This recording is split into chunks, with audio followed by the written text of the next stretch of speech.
सफर में हुआ प्यार। यह कहानी है, एक समय की बात है। अर्चित और अवनी का जीवन हमेशा अपने काम और दिनचर्या में उलझा रहता था। दोनों अपने अपने करियर में व्यस्त थे और उनके जीवन में कोई खास बदलाव नहीं आया था।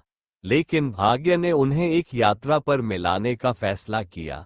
एक ऐसी यात्रा जो उनके जीवन को हमेशा के लिए बदल देने वाली थी। अर्चित, जो दिल्ली में एक मशहूर कंपनी में काम करता था, वो बहुत समय से ऑफिस से छुट्टी लेने की तलाश में था। उसे अपने काम से थोड़ा ब्रेक चाहिए था, और इसी बीच उसकी नज़र एक ट्रैवल वेबसाइट पर पड़ी, जहां मनाली का एक आकर्षक टूर पैकेज दिखाया गया था। उसके मन में ख्याल आया, यहाँ जाना अच्छा होगा, जिससे थोड़ा काम से शरीर को आराम मिलेगा और दिमाग फ्रेश भी हो जाएगा। बिना ज्यादा सोचे समझे उसने इस यात्रा पर जाने का फैसला किया।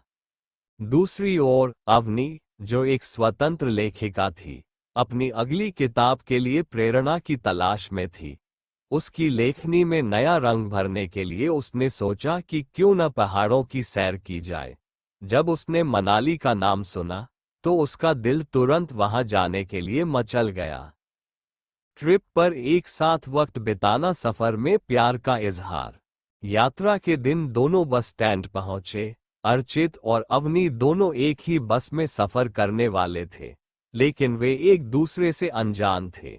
बस की सीटें लगभग भरी हुई थीं, और किस्मत ने उन्हें एक दूसरे के पास बैठा दिया। अर्चित को किताबें पढ़ने का बहुत शौक था और उसके हाथ में एक मशहूर उपन्यास था। वहीं अवनी के पास एक डायरी थी जिसमें वह अपनी भावनाओं और विचारों को लिखती थी।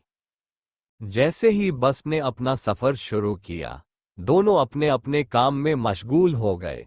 लेकिन थोड़ी ही देर में बस एक झटके से रुकी और अर्चित की किताब अवनी की गोद में गिर गई।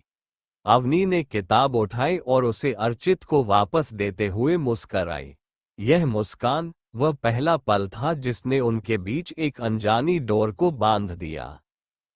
थोड़ी बातचीत के बाद दोनों ने महसूस किया कि उनके शौक काफी मिलते जुलते हैं। किताबों के प्रति प्रेम, पहाड़ों के प्रति आकर्षण और जीवन को लेकर उनकी सोच भी काफी समान थी। सफर के दौरान वे एक दूसरे के बारे में जानने लगे। हंसी मजाक, छोटी छोटी बातों में खोते हुए दोनों ने महसूस किया कि उनके बीच एक अजीब सा खिंचाव है। ट्रिप पर एक साथ वक्त बिताना। मनाली पहुंचने के बाद उन्होंने एक दूसरे के साथ कुछ और समय बिताने का फैसला किया। दोनों ने साथ में बर्फीले पहाड़ों की सैर की, बर्फ में खेला और गर्म चाय की चुस्कियों के साथ दिल की बातें की। हर गुजरते पल के साथ वे एक दूसरे के और करीब आ रहे थे। एक दिन वे दोनों एक खूबसूरत झील के किनारे बैठे थे, जहां सूरज की किरणें पानी पर झिलमिला रही थीं। उस अद्भुत पल में अर्चित ने अवनी से कहा, अवनी, इस सफर ने मेरे जीवन को नया अर्थ दिया है। तुम्हारे साथ बिताए हुए ये पल मेरे लिए हमेशा यादगार रहेंगे। अवनी भी मुस्कराई और कहा, अर्चित, मैंने भी कभी नहीं सोचा था कि इस सफर में मुझे इतना खास साथी मिलेगा। उनकी बातचीत का सिलसिला चलता रहा और धीरे धीरे दोनों के बीच प्यार की कशिश बढ़ने लगी। मनाली के खूबसूरत दृश्य, पहाड़ों की ठंडी हवा और सफर के हर पल ने उनके रिश्ते को और मजबूत कर दिया। लेकिन जैसा कि हर सफर का एक अंत होता है, उनका सफर भी खत्म होने वाला था। घर वापसी की तारीख नजदीक आ रही थी और दोनों के दिलों में एक अजीब सी बेचैनी थी। वे जानते थे कि उन्हें वापस अपनी अपनी दुनिया में लौटना होगा, लेकिन इस बार उनके दिलों में एक नया एहसास था। सफर में प्यार का इजहार। घर वापसी की यात्रा के दौरान बस में बैठकर अर्चित ने अवनी से कहा, अवनी, क्या तुम्हें लगता है कि यह सफर यहीं खत्म हो जाना चाहिए, या हम इसे एक नई शुरुआत मान सकते हैं? अवनी ने गहरी सांस ली और कहा, अर्चित, मुझे लगता है कि हमारी कहानी का ये बस एक अध्याय है और हमें इसे खत्म नहीं करना चाहिए।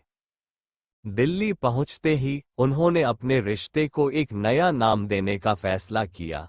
उनके सफर में जो प्यार पनपा था वह अब उनके जीवन का हिस्सा बन चुका था। उन्होंने अपने काम के साथ साथ एक दूसरे के साथ जीवन को और खूबसूरत बनाने की कसम खाई। इस ट्रैवल से दोनों की का जन्म हुआ। समय बीतता गया और अर्चित और अवनी का प्यार और गहरा होता गया। वे अक्सर अपने सफर के उन पलों को याद करते जो उनके लिए हमेशा के लिए खास बन गए थे। उनकी कहानी सिर्फ एक सफर की कहानी नहीं थी, बल्कि वह एक ऐसे प्यार की कहानी थी जो जिंदगी भर के लिए था। इस तरह इसने अर्चित और अवनी की जिंदगी में एक ऐसा मोड़ लाया जिसने उन्हें हमेशा के लिए एक दूसरे से बांध दिया।